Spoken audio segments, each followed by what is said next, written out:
हे म्हणले तुम्ही तुमचं काढून घ्या, आम्ही काही काढून घेणार नाही, तुम्ही कोर्टात ना आणा. काय अधिकाऱ्यांशी तुमचं बोलणं झालं? इंगोले साहेब संघ. इंगोले साहेब का? एक हो. वाडा जुना आहे, तो हो. पडायला आले आणि ते बांधकाम काय खोल्या वगैरे बांधले, हो. ते असंही पडलं तर ते नुकसान झालं तर कोणाचं जीवित हानी वगैरे? आमची जीवनहानी होणार आहे. त्याला जबाबदार कोण असणार आहे? कॉर्पोरेशन. पुणे महानगरपालिकेच्या बांधकाम विभागाचा एक अजब कारनामा समोर आलेला आहे. रविवार पेठेत एक वाडा आहे, त्या वाड्यात 5 भाव राहतात.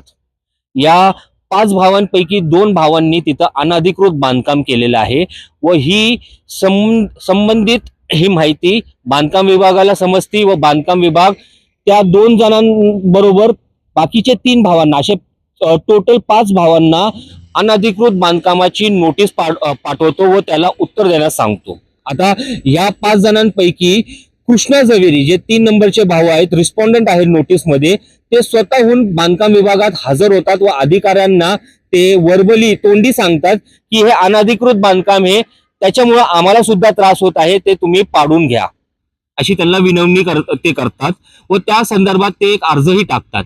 मात्र कृष्णा झवेरी यांचं असं म्हणणं आहे की बांधकाम विभागातले जे अधिकारी आहे, ज्यांनी ही संबंधित नोटीस त्यांच्या वाड्याला पाठवलेली आहे, त्यांच्या भावांना आणि त्यांना पाठवलेली आहे, ते अधिकारी त्यांना असं म्हणतात की हे सगळं प्रकरण तुम्ही घेऊन कोर्टात जावा, कोर्ट ते अनधिकृत जे पण आहे ते निर्णय घेणार आहे. आपल्या बरोबर कृष्णा झवेरी आहेत. कृष्णाजी, काय आहे संपूर्ण प्रकरण, काय सांगाल तुम्ही? सर जय महाराष्ट्र. आम्ही एक नोटीस पाठवलेली, लल्लू विलास झवेरी अजय. पहिले तुम्हाला नोटीस आली? नोटीस आले आम्हाला. आम्ही म्हणलं हे इनलिगल आहेत, ते पाडून टाका. किती जणांची नावं होती त्यात? 5 जणांची नाव आहेत. 5 जण राहिला आहेत का तिथं? 5 जण राहिले आहेत. 2 घरं भाड्याने दिली. वेगवेगळे राहतात? सगळे वेगवेगळे राहतात. अच्छा. तर 2 जण कोण आहे ज्यांनी अनधिकृत बांधकाम केलेलं आहे? लल्लू विलास झवेरी, अजय अशोक झवेरी. त्यांना नोटीस गेली. त्यांना म्हणलं आम्ही फॉलोअप घेतला. त्यांना म्हणलं आम्ही कॉर्पोरेशन मध्ये आलो, काल मीटिंग होती, ते मीटिंग बसलो. तर हे काय म्हणले, ते म्हणले आम्ही पाडू शकत नाही, तुम्ही कोर्टात जावा, कोर्टात ना हे घेऊन या तर आम्ही पाडतो. तुम्ही तुमचे असे भांडणं होतील, आम्ही असं पाडणार नाही म्हणले. पण नोटीस तर पाठवली आहे ना? हा, नोटीस पाठवली ना. अनधिकृत बांधकाम आहे वगैरे वगैरे, हो, काढून घ्या किंवा आम्ही घेऊ. काय हे म्हणले तुम्ही तुमचं काढून घ्या, आम्ही काही काढून घेणार ना, तुम्ही कोर्टात ना आणा. आम्ही नोटीस देणार? हा, तुम्ही फक्त नोटीस द्या ना, तुम्ही कोर्टात ना आणा तर आम्ही नंतर पाडू. आता काय पाडू शकत नाही, लोक राहतात इथं. पण लोक राहत नाही इथं, लोक खालती राहतात, वरचे भाडे नाही देतात. 25-25 हजार रुपये भाडं येतं त्यांना.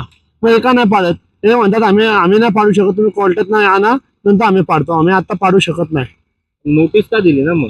नोटीस दिली यांनी ना, घर काढून घ्या म्हणून, पण हे ऐकत नाही. यांना 3री पण नोटीस गेली. पण बाकीचं दुसरं कुठं असं संबंधित प्रकरण असलं तर त्यांचं बांधकाम विभाग म्हणा, अतिक्रमण विभाग, तिथं अतिक्रमण झालं ते तर काढून घेतात ना स्वतः येऊन. ते नोटीस देतात वगैरे, त्याला रिस्पॉन्ड झालं नाही झालं, त्यांना वाटलं की हे अनधिकृत, ते प्रूफ झालं, एव्हिडन्स असते ते काढून घेतात. पण हे नाही ना काढून घेत. हे म्हणतात आम्ही कोर्टात बोलू, नंतर बोलू, हे करू ते करू. आता नोटीस मध्ये तुमचं पण नाव आहे, कृष्णा झवेरी. मी काढून घ्यायला रेडी आहे. हा, मी काढून घ्यायला रेडी, पण बाकीचे रेडी नाही ना. पण यांना काय म्हणलं, हे लोक राहतात ना भावंड, तर इनलिगल आहेत, ते 2 घरं भाड्याने दिलेत, तुम्ही ते पाडून घ्या, बाकी सगळ्यांनी राहावा. तर ते बोलतात, हे म्हणतात नाही सगळं पाडावं लागलं. मग सगळं पाडतं तर मग सगळं पाडा ना तुम्ही. कुठल्या अधिकाऱ्यांशी तुमचं बोलणं झालं? इंगोले साहेब संघ. इंगोले साहेब का? हो.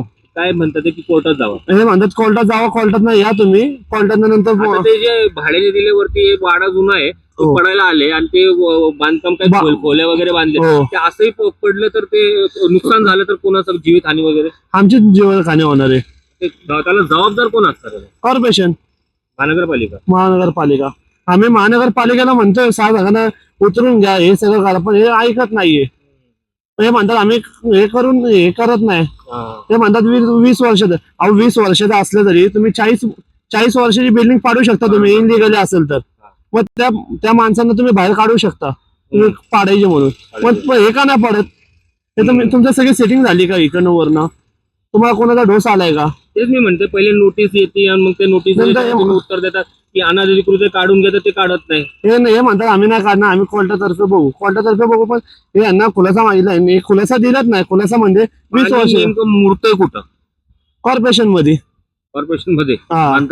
बांधकाम विभाग. इथे सगळी सेटिंग होते. पहिली नोटीस जाते, दुसरी नोटीस जाते, 3ऱ्या नोटीसला हे पाठवतात म्हणतात, पण 3री नोटीस पाठवलं जात नाही. हे घर खाली करत नाही.